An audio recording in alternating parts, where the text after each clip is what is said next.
Salam kenal juga, Ibnu lagi kerja. Ngomongin tentang parenting.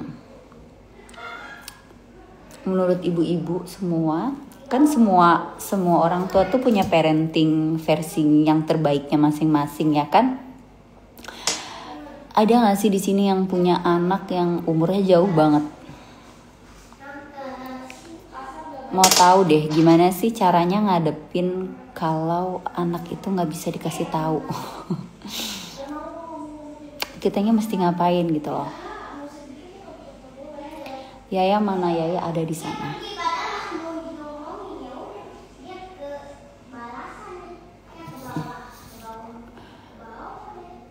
Terima kasih Yeni. Waalaikumsalam.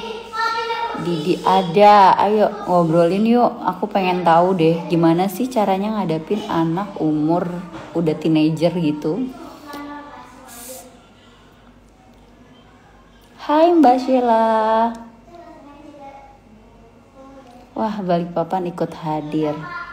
Hai Ika. Terima kasih Wilda.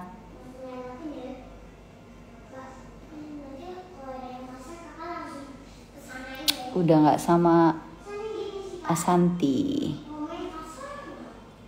Dia lagi syuting.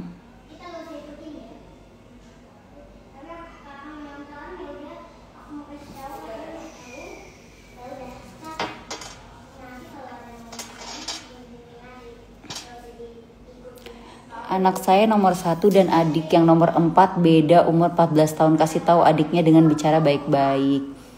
Oke, terus Mbak Kiki, aku mau dong. Indra pakai filter teh cantik banget. Iya, pakai filter. Dari tadi nanyain, ya. Ini filternya bikin cantik. Aslinya biasa aja.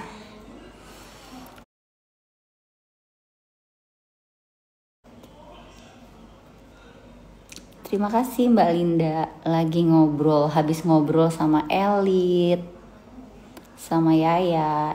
Yaya masuk dong, dia lagi gak pengen. Lagi santai ya? Iya, sebelum masakin makanan buat Jasmine.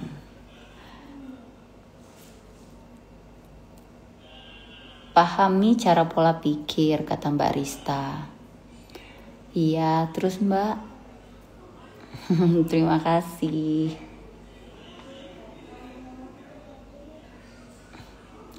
Hai Lindri. Karena menurut aku ya, semua orang tua itu kan punya cara masing-masing untuk mendidik anaknya. Karena kan yang tahu anaknya itu kan orang tuanya ya kan. Jadi apalagi orang tua yang memang dari kecil sampai besar sama-sama, jadi pasti lebih ngerti. Nah, pasti punya banyak kekurangan juga sebagai orang tua.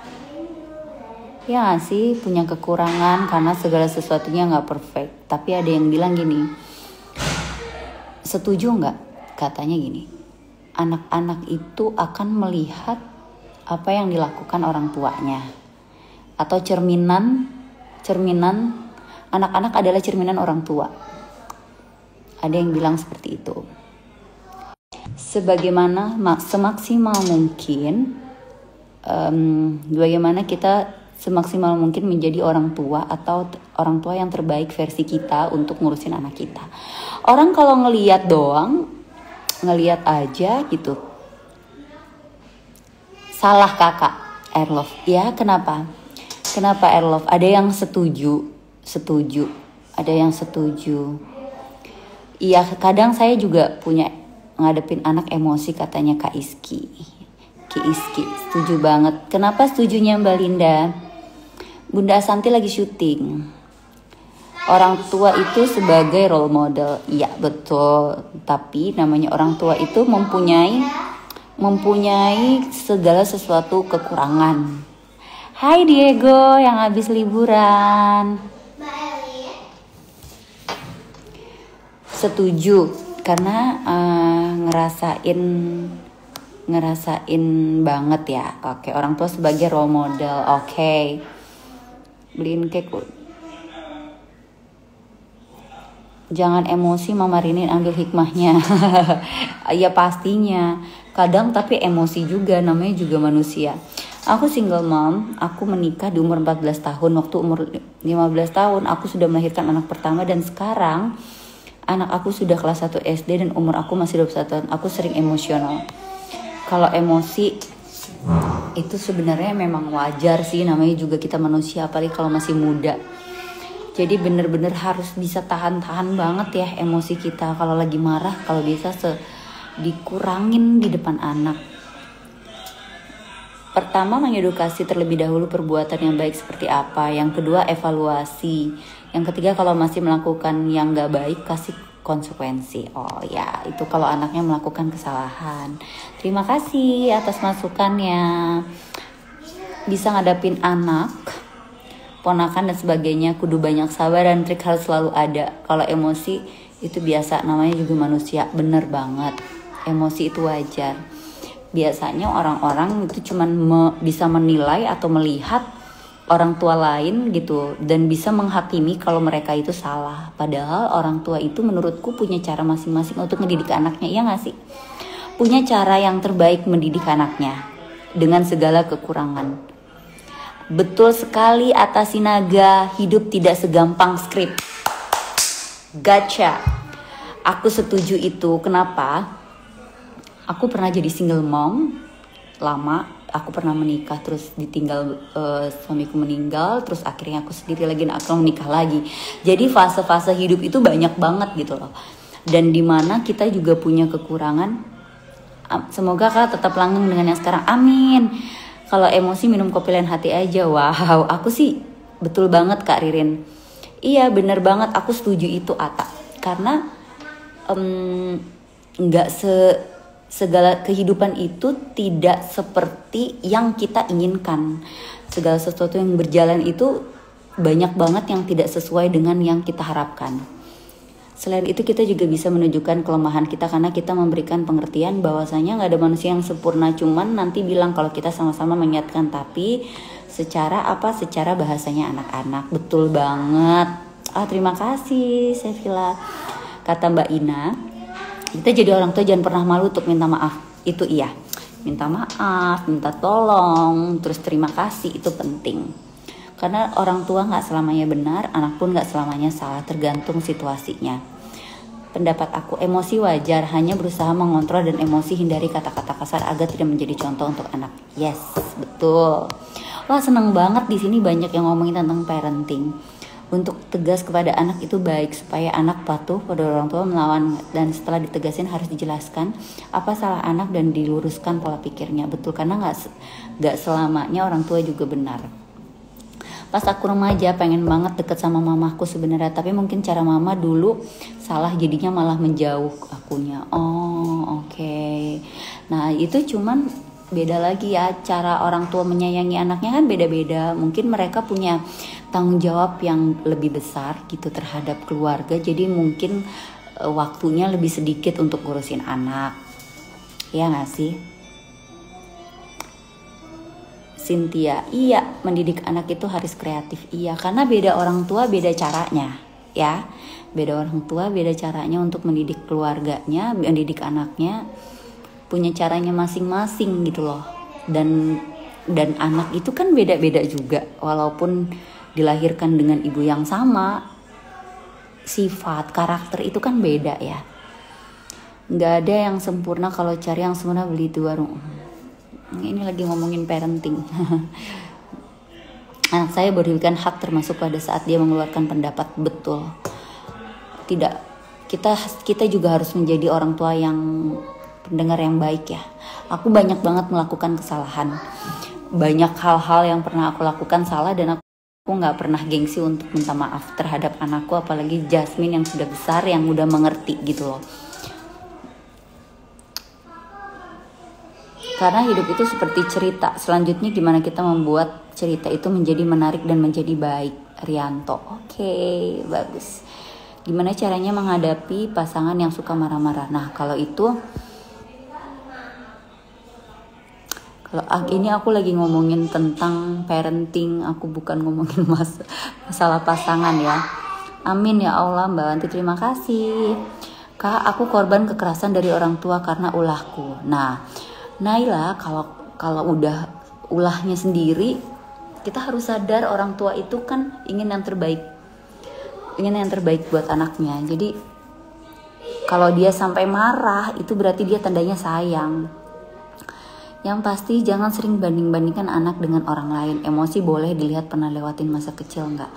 Betul. Marahin ada teman-temannya juga nggak baik katanya ya Mbak. Iya, aku hampir nggak pernah sih marahin anakku depan orang. Maksudnya apalagi teman-temannya. Aku biasanya suka ajak ngomong berdua.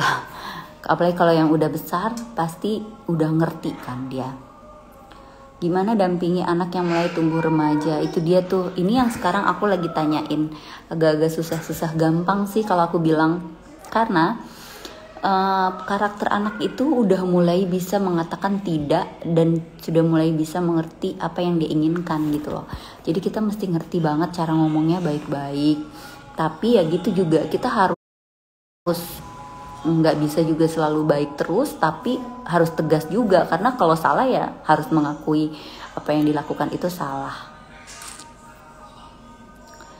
Jasmine usia berapa? Jasmine usianya 17 tahun. Kalau zaman sekarang ortu terlalu keras, anak bisa nekat, bener nggak sih? Ya bisa. Gimana bibirnya keririn? Kenapa? Lagi sariawan. Lagi sariawan aku bibirnya. Nah ini. Waalaikumsalam. Iya tadi ketemu sama Bunda Asanti. Yang menyiksa aku ayahku, kalau ibu sering ngasih nasihat, jarang kekerasan. Oh, so sad. Tapi tahu kan, maksudnya dia marah gini loh. Kalau aku bilang orang itu tidak mungkin marah kalau nggak ada sebabnya, iya kan? Pasti ada sesuatu yang bikin atau ada triggernya yang bikin orang tua marah sama kita. Edi, sorry aku nggak ikut iko-ikoyan, karena menurut aku hidup itu harus bekerja bukan minta-minta. Cara mengontrol emosinya susah, suka gemes banget sama tingkah anak. Han, iya ya, kadang juga gitu, namanya juga kita ya. Kadang-kadang kan yang dipikirin bukan cuma itu aja, masih banyak lagi. Jadi kalau kadang-kadang emosi, aku sih suka masuk kamar, atau enggak aku diem di kamar mandi sendirian gitu, diem dulu. Karena kalau seandainya aku juga kayak ngadepin dengan emosi, malah jadinya nanti gak baik hubungannya. Anakku umur 17 tahun, malah aku anggap dia temanku. Bahkan dia punya pacar aja bilang ke aku dan mau jalan cewek ngajak aku. Jadi gak sungkan untuk cerita. Apapun bersyukur anakku penurut. Wah alhamdulillah, Masya Allah, bersyukur banget ya punya anak yang seperti itu. Iya, aku juga sama Jasmine gitu, menjadi teman yang baik gitu loh. Dia juga gak pernah malu sih untuk curhat ke aku. Cuman ya kadang-kadang ada hal-hal yang memang kita gak sejalan sih, itu wajar. Aku gak selalu sempurna menjadi mama, tapi kesini-kesini aku lebih gampang mendirect anakku dengan memposisikan mereka seperti sahabat, memperlakukan mereka seperti yang mereka harapkan juga. Adolina, wah ya betul nih, bisa juga nih kita. Bagus. Terima kasih Mbak Adolina. Ngadepin anak yang kalau kita lagi ngobrol nih terus motong-motong pembicaraan gimana ya Mbak? Kalau aku selalu kayak kasih contoh, kalau kamu lagi ngobrol terus tiba-tiba kita potong, kira-kira enak nggak? Nah kadang-kadang kan kalau Kak Lea gitu suka ngomong tiba-tiba dipotong, dia lupa. Nah itu juga yang mama rasain. Jadi itu nggak sopan kasih tahu kalau orang tua lagi ngomong terus dipotong, itu nggak sopan. Kalau seandainya Yaya lagi ngobrol sama temannya terus dipotong sama orang lain, kira-kira suka atau enggak gitu.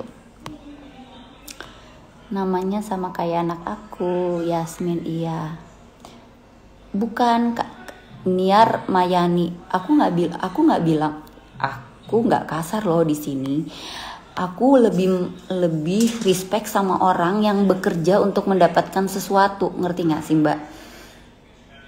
Jadi siapa tadi Mbak Niar?